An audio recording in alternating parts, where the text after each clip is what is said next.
So I'm here this morning with my daughter, Hope Faith Wiggins, and she has the distinguished honor to be in the presence of Black History.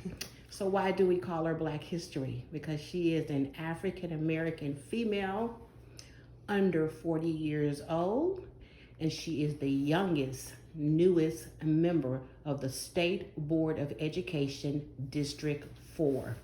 We are so proud of Miss Stacy. She is an incredible role model for all girls, but especially African American girls. I am so pleased and so proud that she is about to allow Hope to interview her so that later they will be able to share with you more about what the Department of Education does. Just a little background information. Miss Stacy is from Georgia. She is also formerly a school teacher. She is also an attorney at law in private practice, sworn in right here in Houston, Texas by Judge Jones, newly elected back to his court. She is now the State Board of Education District 4 board member. And she was sworn in on last week in Austin by the Honorable Governor Abbott. So stay tuned because there's more to come about this beautiful piece of Black history. Hello everyone, I am here with Texas State Board of Education member Miss Stacy Childs from District 4. Hello there, good morning. Hi, good morning. And I am going to be interviewing her to ask her some questions for Black History Month. Okay, so here's question number 1. What is the Texas State Board of Education? Very good question. So, in Texas, there are a lot of jobs. You have healthcare, you have law enforcement, you have people that care about the roads and the transportation, and of course you have lots of kids in Texas who need to learn. Right. So the governor can't do it all by himself. Exactly. And you have a lot of people who are involved with education, but in our state, we've chosen 15 people that sit on a board, which is basically a group. And these 15 people represent different areas in Texas. So, for example, I represent Houston. There's someone in Dallas, there's someone in El Paso. And we get together 4 to 5 times a year and we make decisions on a few things. One being new schools to come into our areas. Another being what the standards will be that you guys learn, whether you guys learn math this way or math that way. And this large amount of money that Texas has, what are we going to do with it? How is it overseen? And that money is called the Permanent School Fund. But Texas and other states have a pot of money that's saved in the event of emergency or in the event that schools need new buildings, etc. We get to oversee what happens with that. Okay, thank you. You're welcome. Was that good? Yeah, that was a good explanation. I try to make it as easy. I appreciate it. Okay, so here's question 2, which is kind of like question 1. Okay. What does a State Board of Education member do? And what does a State Board of Education member in your position, like you, do? What do you do in your position? Sure. So the first part of the position is a fancy word called constituent services. So what that means is I go to different schools or I meet with different people in my district who have concerns about education to make sure that their voice is heard. And I bring their concerns from the district, which for me is Houston, to the board meetings in Austin. I get lots of emails. Sometimes I'll get phone calls. Sometimes the people in the district will send me mail, and I talk to them. If people want me to come to local school board meetings, not state school board meetings, I'll go to those. The other part of it is, like I said in the first question, going to these 5 board meetings in Austin, which is the capital of Texas, every quarter, and discussing the issues that are in front of us from the lens of the people in the area that I represent. So some of my concerns may be a lot different from the concerns from board member, for example, LJ Francis, that represents Corpus Christi. Okay. So that way you hear me, but you hear the people I represent and what they care about. Right. Yeah. Okay, that's appreciated. Yeah, Thank of course. you. So, what inspired you to pursue a career in public service? Ah, very good. So, when I was in the 9th grade, I had a civics teacher, Mr. Garman, short white guy, great guy, who was actually an alternate to be on the Challenger, which was the spaceship that unfortunately went down that Ronald McNair, Houstonian, was on. So he was an astronaut. But after after his time at NASA, he became a civics and government teacher. So a lot of the kids really took a liking to Mr. Garman, and he especially took a liking to the students that he saw potential in their leadership potential. And he asked me to run for a class president, and I'm like, of course not. You know, I didn't have any confidence. I was like, I'm not popular. I won't win. And he's like, just do it. It's not about that. And I didn't run, and that disappointed him. And I was like, wow, he must see something in me, because I did grow up, you know, giving, feeding people after church and helping people on Thanksgiving and Christmas. I grew up doing that. And I guess I didn't realize how much of a servant leader I had become in my everyday activities growing up to that point. So I started to get involved in student government, even though I didn't run in 9th grade. And by the 12th grade, I was inaugurated as the school president. And I really enjoyed or felt humbled to be able to lead my community, which at the time was high schoolers. But it was really cool. Ever since I was young, I've just been a person who, if there's a problem, let's just not talk about the problem. Let's fix it. Let's do it. Now in my life, I still can't believe that I've done this. Like, wow. Even still, I'm kind of on that same trajectory.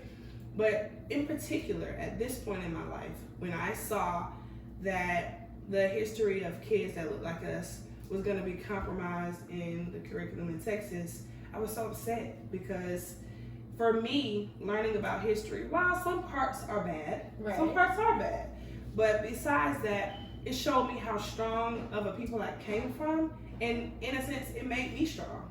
And I want other kids to have that same, I want other kids to navigate through education that same way. But if they're not given that opportunity, they may grow up and say, well, what do I want to do? Why do I like what I like? Why am I like this? Why is the world like this? Because we're not giving them the opportunity to learn the history. So when that happened, I'm like, oh no, I can't just talk about this and can't talk about how bad this is. Like, we have to take it to the next step and do something. So that was a long-winded answer, but that's why. I like that you always like to take action. Yeah, absolutely. So, what was the greatest challenge you faced during your campaign for State Board of Education District 4? That's a great question. Thank you for your question. That's how they do on presidential debates. Thank you for your question.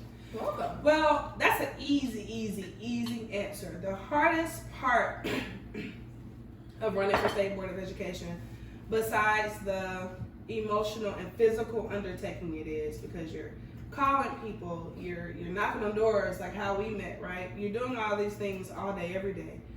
But I was just physically and emotionally tired, but I knew that the rest was coming. Whether I won or lost, I knew that the election was on May 24th, and I'll be finished. The hardest part, which I'm still dealing with even now, was what hinders a lot of people and a lot of young people from getting into public service, which is the negative or catty parts of politics. So obviously, I thought I was the best candidate. My opponent thought she was the best candidate. And in order to prove that to voters, sometimes people will discredit their opponent in order to seem better.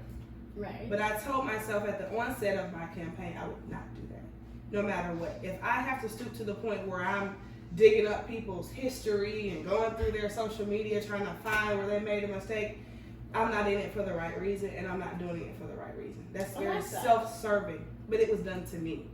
And I never tout, and I want you to keep this part in the clip, I never tout that I'm a perfect person. I never said, oh, I'm the best candidate because I've never made mistakes. Oh, I'm the best candidate because I don't like to party with friends, or, you know, I'm the richest person, right? That's not why I'm running or I ran for that seat. I'm imperfect. That's why you should vote for me, because I'm like you. That was kind of my mantra. And yeah, I'm human. But my opponent, I think, took that and she dug up whatever she could find, which was little or nothing, right? but it just took an emotional toll on me because I couldn't believe that for something like State Board of Education, we're working with kids, people would do that. Right. So now I've had to do a lot of things to kind of build myself back up, build my tenacity, my strength, my emotional strength, right, and my confidence back up. So I've gone to therapy. You know, I've talked to 2 therapists about this. I've tried to incorporate light workouts, calming things, going to get massages or spa treatments and stuff, just to remind myself that you did it, and it's okay that you're imperfect, and that's just part of it, Right. because it did take a toll on me. So taking care of your mental health? Absolutely, which Good. I should do anyway, but especially with something as serious and as daunting as a political campaign, you have to take care of yourself. Thank you. You're welcome. Okay, as the youngest African American woman in this position, how do you plan to use your unique perspective to impact minority students in Texas? Very good question. I know that I bring a very unique perspective because I just finished my first board meeting, and what I saw is people were drawing from their experiences in business or in their previous roles in other political seats, but this is my first one.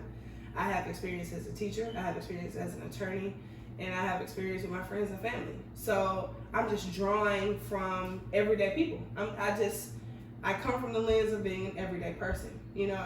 And granted, I could be haughty and talk about all my accolades, but that's not what makes me who I am. I don't think my resume makes me who I am.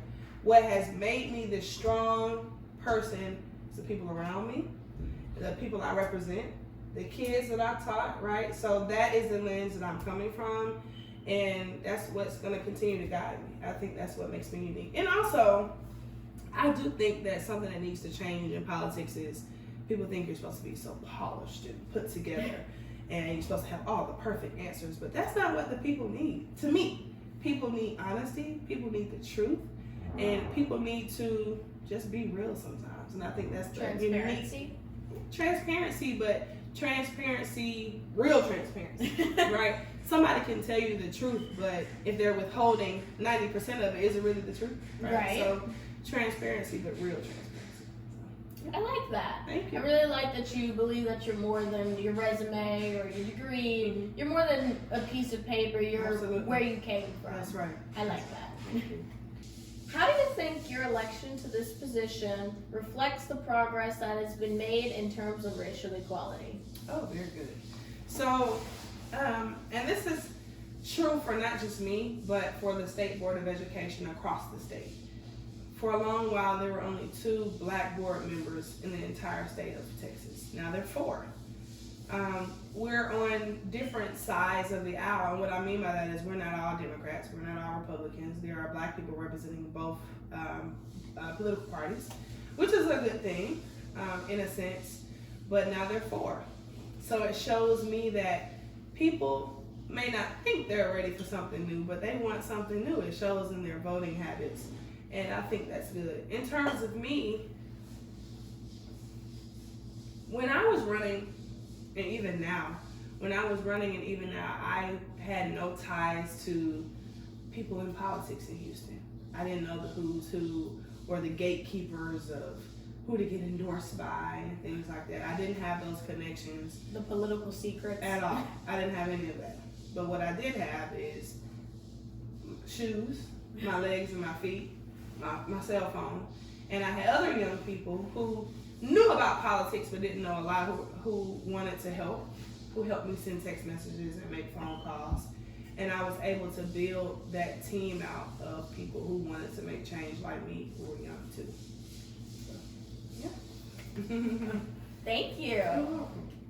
So, how do you plan to use your platform to highlight and celebrate the contributions of African Americans in history? I know you're already doing this really with your History Ed Taught series. You guys can watch that on her Instagram. You definitely should. But what are your plans? Good question. So, besides History Not Taught, which I know is going to grow and it's going to be a resounding success, and children not just in Texas but across the world will be able to fall in love with History Not Taught. But besides that, I want to make sure that the teacher voices, parent voices, and student voices as it relates to Black kids in Houston, their educational experiences, is heard. So, on the 28th of February, I'm hosting my first panel as an elected official called Fostering Black Excellence or Black Educational Excellence. And that is to do two things. One, of course, highlight Black history, but two, talk about the success Black students are making in the district, but also talk about how we can improve the educational experiences for Black students. A long while ago, this is my first year teaching, over 10 years ago, I was teaching at a school that was very good. I loved my students, and not just the Black students, obviously. I loved all of my students, the students that spoke different languages. It was an amazing experience. But what I noticed is that some of the teachers would teach Black students differently, but not in a positive way. And I think all students come with their nuances. All students should be taught, particularly how they need to be taught, but in the best way for that student. And all Black students are not the same, but I think sometimes we share commonalities in how we react to things, how we learn, the things that we like, things that we eat.